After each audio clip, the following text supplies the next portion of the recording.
He faced strong winds. The old woman clenched her cane and threw stones at him. Hassan shouted, "I will not give it to you if you continue like this." The old woman backed off but continued to look at him with a malicious gaze as he descended. Hassan climbed down from the tree, tightly holding the glass box, and continued his journey to the City of Lights. When he arrived, he bought a luxurious palace and a vast farm with gold and silver. The collection he amassed earned him a status among the townspeople, and new friends gathered around him, visiting him daily to eat and spend time with him.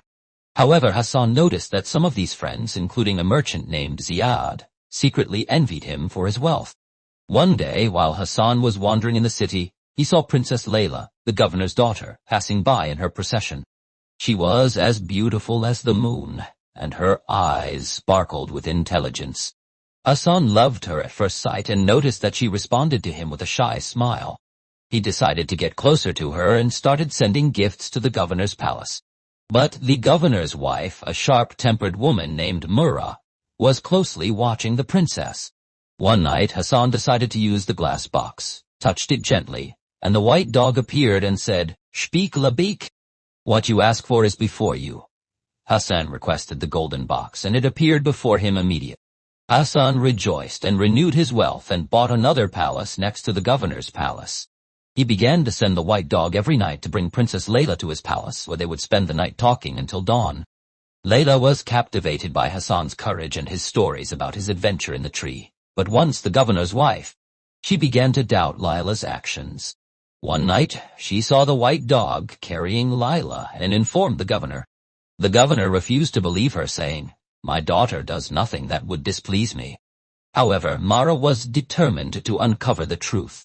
She ordered her maidservant to tie kernels of wheat into Layla's veil. That night, when the dog carried the princess to Hassan's palace, the wheat scattered along the way. Leaving a clear trace in the morning, the guards followed the trace until they reached Hassan's palace. They stormed the palace, arrested him, and brought him to the governor.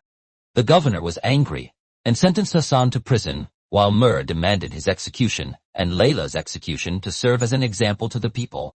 The governor said, "We will try him before the people, then decide in his dark cell." Hassan sat thinking about his fate, surrounded by the cold prison walls. He knew that the governor, under the influence of his wife, had unjustly sentenced him in a trial. However, he did not despair. He remembered the glass box that held the secret of his strength. He looked through the small window of his cell and saw a young boy passing by in the street carrying a basket of bread. Hassan called out to him in a low voice, "Hey boy, do you want this jewel-encrusted gold ring?" The boy raised his eyes in surprise and said, "Yes, I want it." Hassan said, "Go to my palace in the Al-Anwar district, and you will find a small glass box on the table in my room. Bring it to me and be careful not to drop it, as it is made of glass."